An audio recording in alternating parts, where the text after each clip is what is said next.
और मेरे तेज दोस्तों, क्या हाल है सबके। चलो भैया शुरू करें। तो हमने चालू किया था टाइप्स ऑफ न्यूक्लियोफिलिक एडिशन, उसमें से दो आते हैं, SN2 आता है और SN1। SN2 ऑलरेडी कंप्लीट कर चुके हैं, इसके पहले वाले वीडियो में आप जाके देख सकते हो। आज हम लोग बातें करेंगे SN1 के बारे में। आइए देखते हैं क्या होता है SN1। अच्छा, दूसरी बात, ये लेक्चर तीसरा नहीं, ये लेक्चर चौथा है। वाह, दूसरी बात, तीसरा नहीं चौथा है। तो SN1 होता है, मैंने बोला था पीछे से पढ़ना है, तो कैसे पढ़ोगे? Unimolecular nucleophilic substitution reaction.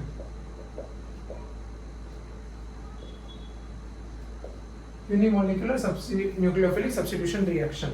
समझते हैं क्या होता है इसका मतलब। सबसे पहले क्या होता है इस रिएक्शन के अंदर? तो इसके अंदर होता है alkaline hydrolysis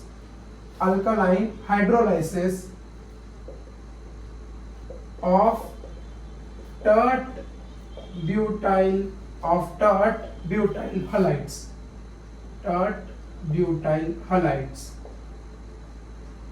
alkaline hydrolysis of tert butyl halides. सब समझेंगे धीरे धीरे, आप सुनते रहिए और समझते रहिए। जैसे मैं डेफिनेशन इसकी लिखवा दूं, रिएक्शन कैसे होगी। रिएक्शन, आई जो लिख रहा हूं पहले कॉपी कर लीजिए। When tert butyl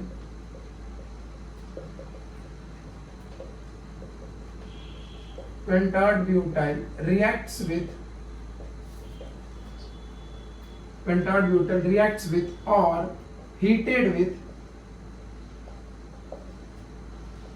aqueous KOH, it gives tert butyl alcohol.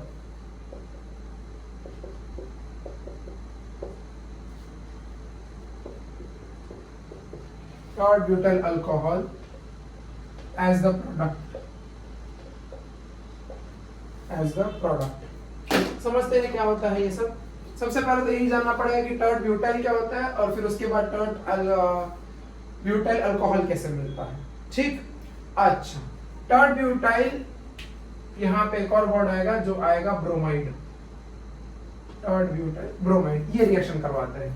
अब सवाल ये आता है कि टर्ट ब्यूटाइल ब्रोमाइड क्या होता है। तो टर्ट का मतलब होता है टर्शरी, जैसे एक कार्बन है उसके साथ 3 अलग अलग कार्बन जुड़े हुए हैं, उसको हम कहते हैं टर्शरी। क्या कहते हैं? टर्शरी। अब मैंने ये अलग से क्यों लिखा? क्योंकि यही रिप्लेस होगा, और कौन करेगा उसको रिप्लेस? अल्कोहल करेगा, इसलिए उसको अलग से लिखा है। आई बात समझ में? सुनते रहो, समझते रहो। तो ये है वो कार्बन जो 3 डिग्री है, ये है 3 डिग्री कार्बन, और 3 डिग्री को हम लोग कहते हैं टर्शरी। क्या कहते हैं? टर्शरी। और उसी को हम लोग कहते हैं शॉर्ट में टर्ट। तो ये आ गया टर्ट ब्यूटाइल। क्यों? बिकॉज 1 2 3 और 4 कार्बन, इसीलिए। और साथ में क्या जुड़ा हुआ है? ब्रोमाइड। साथ में क्या जुड़ा हुआ है? ब्रोमाइड। जब इसकी रिएक्शन हम करवाते हैं तो यहाँ पे हम एक्वस KOH लेते हैं और हल्का सा हीट करते हैं। जब हीट करते हैं तो रिएक्शन हमें कुछ इस प्रकार से मिलती है कि CH3CH3, यहाँ पे भी CH3, यहाँ पे आ जाएगा हमारे पास OH, और साथ में निकल जाता है KBr as a byproduct, या फिर इसको हम कहते हैं साइड प्रोडक्ट। अब ये चीज थी हमारे पास टर्ट ब्यूटाइल अल्कोहल, ब्रोमाइड। जो बनी वो थी क्या? Tert butyl alcohol. Tert butyl alcohol, ये चीज हमारे पास मिलके आई। इसकी आयोनिक रिएक्शन भी हम देख लेते हैं। तो आयोनिक रिएक्शन क्या आ जाएगी? आयोनिक रिएक्शन, इसकी आयोनिक रिएक्शन की बात करें तो भाई साहब ये आ जाएगी CH3 Br on reacting with OH minus, यहाँ पे क्या आ जाएगा? हीट। यहाँ पे मिलेगा हमें CH3OH, और साथ में निकल जाएगा Br माइनस। क्या निकल जाएगा? Br माइनस के फॉर्म में निकल जाएगा। अब इसके काइनेटिक एक्सप्रेशन की बात कर लेते हैं, जो कि हमने SN2 में भी बात की थी, इसमें भी बात कर लेते हैं। काइनेटिक एक्सप्रेशन,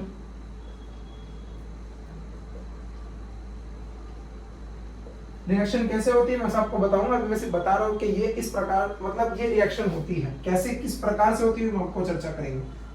तो अगर रेट एक्सप्रेशन की बात करें तो rate expression is directly proportional to number of reactants involve in it. अब इसमें कौन से रिएक्टेंट है, CH3 ये एक ही रिएक्टेंट इन्वॉल्व है। कितने, एक ही, क्योंकि ये तो क्या है, मीडियम है, मीडियम को हम काउंट नहीं करते, जैसे वहां पे अलग था यहाँ पे अलग है, यहाँ पे दोनों मीडियम। अब प्रोपोर्शनलिटी हटेगा तो क्या आएगा, rate expression is equal to k c CH3 आप देख सकते हो यहां पे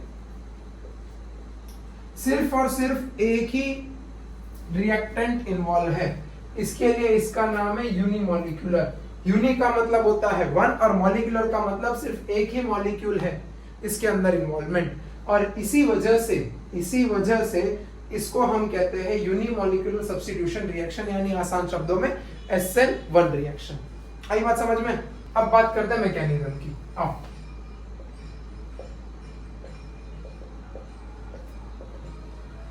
मैकेनिज्म सबसे पहले जो आता है वो आता है स्टेप वन हमसे ये कहता है कि formation of tert butyl carbocation, formation of tert butyl carbocation. अब जैसे ही मैंने ये लिखा है आपके दिमाग में आना चाहिए आइडिया कि कार्बोकटायन क्या होता है सर। तो कार्बोकटायन वो होता है जिसके कार्बन के ऊपर प्लस चार्ज होता है, कार्बन के ऊपर क्या होता है, प्लस, उसको हम कहते हैं कार्बोकटायन, और वो जिसके ऊपर माइनस होता है उसको हम कहते हैं कार्ब अनायन। सर ये भेदभाव क्यों, इसको कार्ब अनायन और इसको कार्बोकटायन, इसको भी कार्बोनायन बोलो, वो इसलिए बिकॉज दो वोवेल्स एक साथ आजू बाजू में नहीं रह सकते, इसलिए इसको हम कार्ब अनायन कहते हैं, इसको हम क्या कहते हैं, कार्बोकटायन। आई बात समझ में? अब आगे सुनो, मैकेनिज्म की बात करें तो जनरलाइज बात कर लेते हैं। मान लो ये R है, ये R है, ये R है, ये Br है।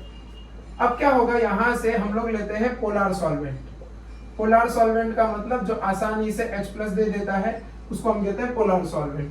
जैसे ये देगा तो यहाँ से ये निकलेगा, और जैसे ही निकलेगा तो ऐसा तो है नहीं कि हाँ चलो घटाक से जट मंगनी पट बिया वाला खेल चल रहा है, तो धीरे धीरे निकलेगा, यानी कि धीरे धीरे धीरे बॉन्ड ब्रेक होगा, टक टक टक टक टक, और क्या बना देगा, Br, ये बना देगा। अब आगे सुनना, जैसे ये फॉर्म होगा तो यहाँ पे आप देख सकते हो यहाँ पे बॉन्ड ब्रेकिंग है, बॉन्ड ब्रेकिंग। दूसरी बात, ये जो स्टेप होता है ये होता है स्लो स्टेप, बहुत धीरे धीरे बॉन्ड टूटता है, बहुत धीरे धीरे ये बॉन्ड टूटता है। तीसरी बात, जो स्लो स्टेप होता है वही क्या होता है, RDS, वही क्या होता है, RDS, रेट डिटरमाइनिंग स्टेप। अब ये जो चीज आती है ना डिब्बे में, इसको हम कहते हैं ट्रांजिशन स्टेट। ट्रांजिशन स्टेट, ये होता है ट्रांजिशन स्टेट 1। वहां पे ट्रांजिशन स्टेट नहीं था, वहां पे इंटरमीडिएट स्टेट था। ट्रांजिशन स्टेट को हम लोग आसानी से आइसोलेट कर सकते हैं, इंटरमीडिएट स्टेट को हम आसानी से आइसोलेट नहीं कर सकते, आसानी से क्या हम कर ही नहीं सकते, क्योंकि वो हाई एनर्जी रहता है और वो खटक से टूट जाता है, खटक से अलग हो जाता है, इसीलिए। अब जैसे ये होगा तो यहां से आगे क्या होगा, ये बनेगा RCR, यहाँ पे R, यहाँ पे प्लस, इसके ऊपर प्लस Br माइनस अलग निकल जाएगा। अब क्या है ना, मैं इसको थोड़ा अरेंज करके लिख लेता हूं, तो कुछ इस प्रकार से लिखते हैं, R लिखा वही है, बस अरेंज करके लिखा है, ठीक। ये बन गया आपके पास क्या, कार्बोकटायन। क्या बन गया, कार्बोकटायन। अब बात आती है स्टेप 2 की। तो स्टेप 2 हमसे क्या कहता है, स्टेप 2 कहता है attack of nucleophile, attack of nucleophile. यहाँ पे न्यूक्लियोफाइल कौन है, OH माइनस। न्यूक्लियोफाइल क्या होता है, जिनके पास इलेक्ट्रॉन ज्यादा होते हैं, प्रोटॉन की कमी होती है या फिर न्यूक्लियस की कमी होती है, वो जाते हैं दूसरे के न्यूक्लियस से प्यार करते हैं। अब यहाँ पे आपको देखा इसके ऊपर प्लस चार्ज है, OH आएगा, बोलेगा आओ मेरे पास, तुम अकेले अकेले क्या कर रहे हो, तो OH इसको बुलाएगा, ये बोलेगा जी बिल्कुल चलो आते हैं और हम अपना एक नया घर बसेरा बनाते हैं।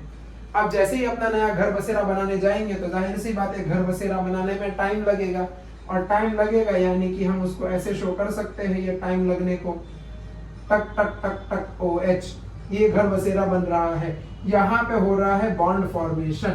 क्या हो रहा है? Bond formation. क्या हो रहा है? Bond formation. और इसको हम कहते हैं ट्रांजिशन स्टेट 2, ट्रांजिशन स्टेट 2। क्यों? बिकॉज यहाँ पे ये पहले बॉन्ड टूटा, बॉन्ड ब्रेकिंग हो रहा, बॉन्ड टूटा और अब बॉन्ड बन रहा है, इसके लिए दो ट्रांजिशन स्टेट। अब यहां से क्या हो सकता है ना, दो चीजें हो सकती है।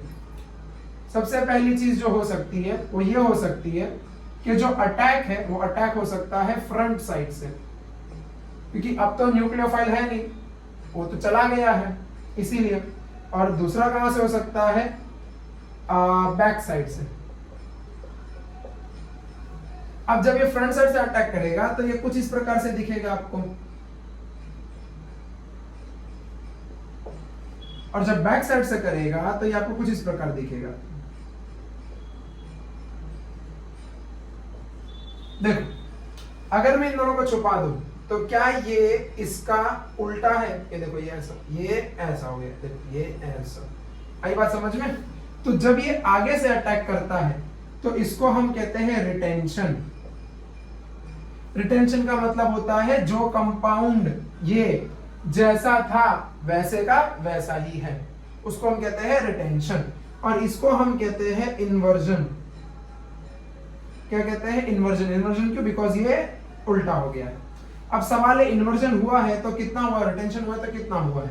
तो दोनों होने के चांसेस 50-50% है, 50-50%। और ये ध्यान से सुनना, उस केस में सिर्फ पीछे से अटैक हो रहा था क्योंकि आगे न्यूक्लियोफाइल था, इसीलिए वहां पे सिर्फ इन्वर्जन था। मैं बताया नहीं रहूंगा तो मैं अभी बता दे रहा हूं, वहां पे इन्वर्जन था सिर्फ। और यहाँ पे इन्वर्जन भी हो सकता है, रिटेंशन भी हो सकता है। ये क्यों हो सकता है? बिकॉज ऑलरेडी हमारा न्यूक्लियोफाइल जा चुका है। ये देखो, इधर ही टाटा बाय बाय उसने बोल दिया है। दूसरी बात, जहां पे भी ऐसे दो अलग अलग तुम्हें फॉर्म मिले, ये एक ही कंपाउंड, फॉर्म अलग अलग है, रिटेंशन और इन्वर्जन, इसको हम कहते हैं रेसिमिक मिक्सचर। रेसिमिक मिक्सचर क्या कहते हैं? Racemic mixture. अब रेसिमिक मिक्सचर को हम एक और उसको जो हम कहते हैं वो कहते हैं रेसिमाइजेशन। रेसिमाइजेशन। जैसे आपने आइसोमेरिज्म पढ़ा रहेगा तो उसमें हम क्या कहते हैं कि two compounds which have same molecular formula but different structure is known as isomer। तो वो जो दो कंपाउंड जिनका फॉर्मूला सेम है लेकिन अलग अलग स्ट्रक्चर दिखा रहे हैं उनको हम कहते हैं आइसोमर। वो कंपाउंड को हम आइसोमर कहते हैं और उस प्रॉपर्टी को क्या कहते हैं? आइसोमेरिज्म।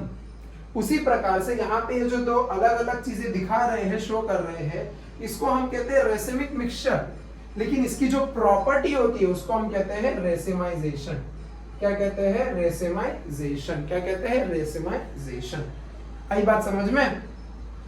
नोट कर लो। आइए आगे बात करते हैं। अब हम बात करते हैं एनर्जी प्रोफाइल डायग्राम की, ईपीडी, एनर्जी प्रोफाइल डायग्राम या फिगर, एनर्जी प्रोफाइल डायग्राम या फिगर। आइए देखते हैं।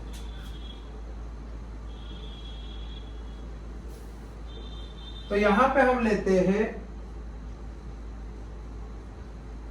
रिएक्शन या रेट ऑफ रिएक्शन, या फिर इसको हम कहते हैं रिएक्शन कोऑर्डिनेट, और यहां हम लेते हैं एनर्जी। तो कैसे होता है समझते हैं। मान लीजिए यहां पे थे आपके प्रोडक्ट्स तो क्या? रिएक्टेंट्स। ये है आपके रिएक्टेंट। तो रिएक्टेंट्स की पहले एनर्जी हाई होगी, यहां पहुंच गई। अब ये जो है ये है ट्रांजिशन स्टेट 1। क्या है ये? Transition state 1। उसके बाद क्या होगी ना, ये एनर्जी धीरे धीरे धीरे कम होगी, इतनी भी नहीं कि यहां पे पहुंच जाए, कम होगी, फिर ये थोड़ी वापस इंक्रीज करेगी और कुछ इस प्रकार से आपका चित्र आ जाएगा ऐसे, इस हिसाब से। अब क्या क्या चीजें इसमें, ये है ट्रांजिशन स्टेट 1, ये है ट्रांजिशन स्टेट 2। आप देख सकते हो ट्रांजिशन स्टेट 1 की एनर्जी ज्यादा है as compare to transition state 2 की। अच्छा, दूसरी बात, यहाँ पे ये जो एनर्जी लेवल इसको हम कहते हैं EA1, और यहाँ पे ये जो है इसको हम कहते हैं EA2। EA1 और EA2। EA1 क्या होता है, आइए अब देखते हैं। EA1 होता है activation energy required for TS1, और ये है EA2 activation energy for TS2। और एक बात आती है, ये बन गए यहाँ पे प्रोडक्ट्स, और यहां से यहां तक होता है ये है डेल्टा H, यानी कि चेंज इन एनर्जी। अब आप ध्यान से देखो तो यहाँ पे डेल्टा H को हम कहते हैं heat of reaction, heat of reaction. आप अगर ध्यान से देखो तो ये रिएक्टेंट से नीचे है, यानी कि ये कैसा है, नेगेटिव। उसमें भी नेगेटिव आया था अगर आपको याद हो तो। और नेगेटिव का आसान भाषा में मतलब क्या होता है, नेगेटिव का आसान भाषा में मतलब ये होता है कि भाई साहब यहाँ पे ये जो रिएक्शन है इज एक्सोथर्मिक। रिएक्शन कैसा है, एक्सोथर्मिक है, ये होता है इसका मतलब। नोट कर लो। आइए अब बात करते हैं factors affecting rate of SN1।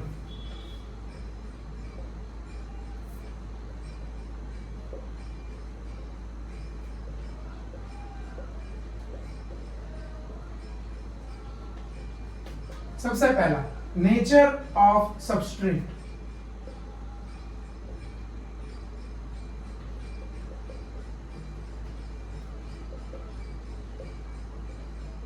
Substrate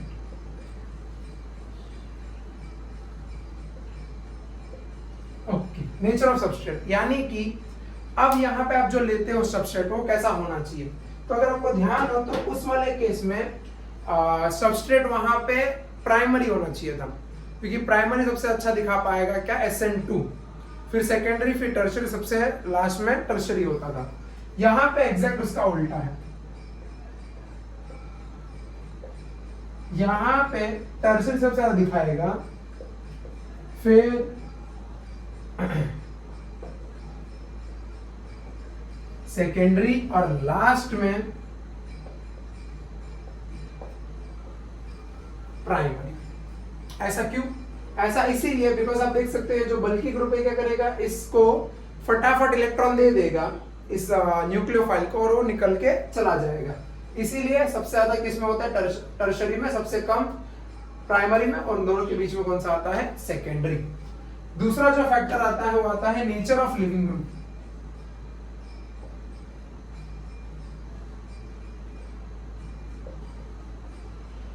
sir living की बात मत कीजिए, जा चुके हैं वो, अरे वो नहीं, यहाँ पे अलग बात हो रही है। नेचर ऑफ लिविंग ग्रुप की बात करें तो जितना अच्छा, better the group favours SN1, जितना अच्छा लिविंग ग्रुप होगा उतना अच्छा SN1 को फेवर करेगा। तीसरी बात कर लेते हैं, यहां पे आएगा नेचर ऑफ न्यूक्लियोफाइल, जो अटैक करने वाला है। अगर नेचर ऑफ न्यूक्लियोफाइल की बात करें तो जितना कमजोर न्यूक्लियोफाइल होगा, जैसे OH माइनस कमजोर न्यूक्लियोफाइल होता है, उतना अच्छा रेट ऑफ रिएक्शन ज्यादा होगा। वीक न्यूक्लियोफाइल, अब सवाल है सर आपने कैसे बता दिया कि OH माइनस वीक न्यूक्लियोफाइल है, Br के कंपैरिजन में, Br के कंपैरिजन में वो वीक होता है। वीक न्यूक्लियोफाइल फेवर्स या increases the rate of SN1। और जो आखिरी आता है वो आता है चौथा हमारे पास, nature of solvent.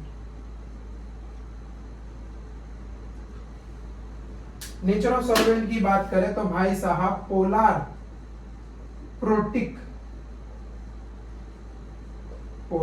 Protic solvent favours SN1 mechanism. Polar protic यानी कि जो आसानी से प्रोटॉन दे सके, पोलर एप्रोटिक यानी कि जो ना दे सके, इनके पास नहीं होते, प्रोटॉन नहीं होते, इनके पास प्रोटॉन होते हैं।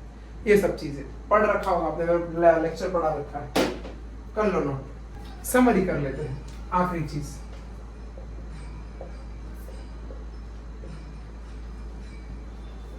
अब SN1 में क्या क्या होता है? सबसे पहला तो कार्बोकटायन, दूसरा क्या होना चाहिए?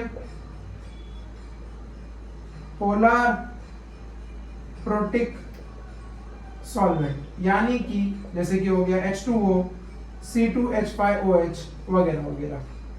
तीसरा चीज ये होता है 2 स्टेप मैकेनिज्म।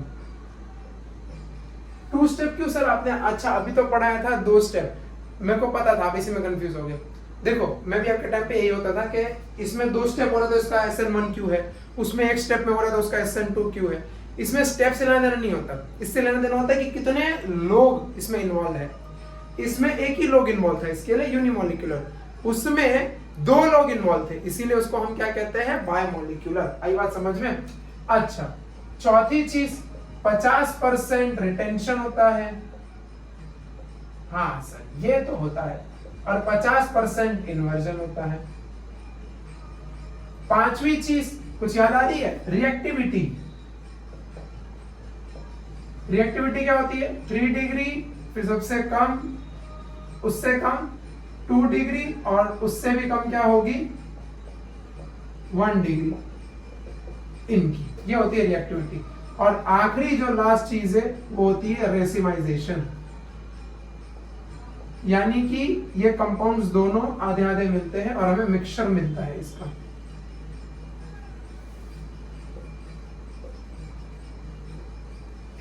ये सारी चीजें आ गई, ये हो गया आपका समरी।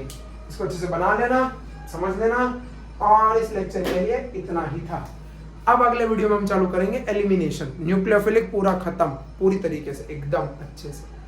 आई बात समझ में? तो पढ़ते रहिए और thank you so much, bye bye.